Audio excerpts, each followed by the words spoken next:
میں نے پہلے بھی عرض کیا تھا، عرب میں یہ مزاج ہے، ہمارے ہاں یہ مزاج بھی نہیں، رواج بھی نہیں۔ صحابہ کرام رضوان اللہ تعالی علیہم اجمعین نے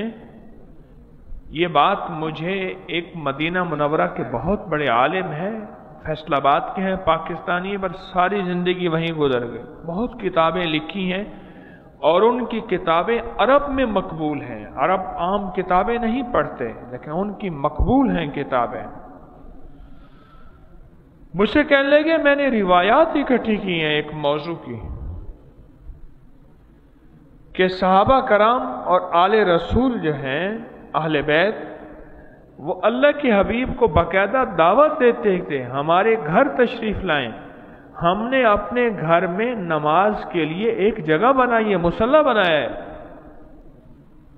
یا آپ ایک کونے کو مختص فرما لیں، ایک کونے کو مخصوص فرما لیں، آپ وہاں آ کے نفل پڑھ لیں، ہم اس کونے کو نماز کی جگہ بنا دیں گے۔ اور حضور صلی اللہ تعالی علیہ وسلم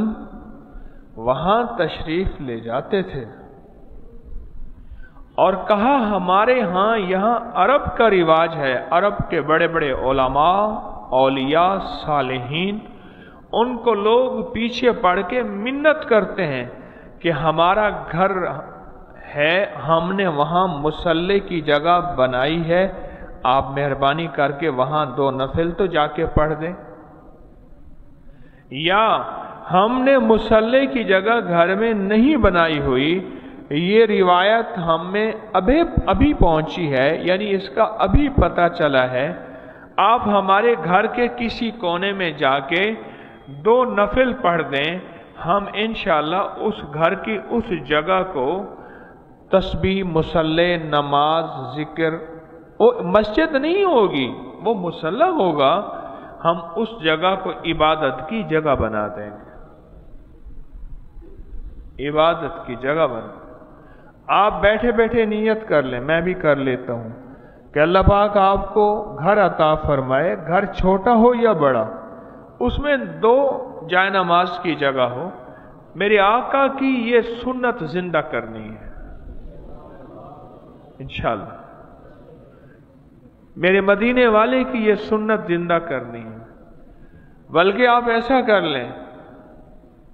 ایسا کر لیں، میں بھی نیت کر لیتا ہوں انشاءاللہ، آپ ایسا کر لیں کہ یا اللہ میں نے تیرے حبیب کی سنت کے لیے گھر میں مصلی بنانا ہے، مجھے جگہ دے۔ ایک ہے گھر دے تو مصلی بناؤں گا، ایک ہے نا، میں نے کیا کرنا ہے، مصلی بنانا ہے، اللہ اس لیے گھر دے۔ اب دیکھیں گھر ملا تو مصلی کی نیت سے ملا، اچھا پھر مصلی کی نیت کر لیں گے تو ملے گا بھی صحیح۔ ایک درویش تھے حضرت رائے پوری رحمت اللہ علیہ، وہ آخری عمر میں بڑھاپے میں کہیں نہیں جاتے تھے، تو کوئی اگر کہہ دیتا تھا نا حضرت میں نے مسجد کا سانگ بنیاد رکھنا ہے، تو حضرت بڑھاپے میں بھی چل پڑتے تھے۔ حضرت شاہ عبد القادر صاحب رائے پور رحمۃ اللہ کی بات، آپ نیت کر لیں کہ یا اللہ میں نے گھر میں کیا بنانا ہے، مصلی بنانا ہے، وہاں تسبیح، وہاں ذکر، وہاں نماز۔ میں میلسی میں گیا، وہاں ایک بہت بڑا ذمہ دار تھا، ان کے گھر جانا ہوا تو انہوں نے ایک چھوٹا سا کمرہ جو ہے مخصوص کیا ہوا تھا، تو کہنے لگے ہم نے اس کمرے کو مصلی بنایا ہے، اور پھر اس کا فائدہ بتایا، عجیب اس کا کمال بتایا، مجھے اچانک یاد آیا، کہنے لگے جب سے ہم نے اس گھر کو مصلی بنایا ہے، گھر کے ایک حصے کو،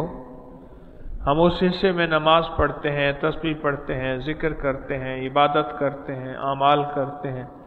باقی فرض نمازیں جا کے مسجد میں پڑھتے ہیں، باقی ساری باتیں یہیں کرتے ہیں۔ جب سے ہم نے گھر کو مصلی بنایا ہے،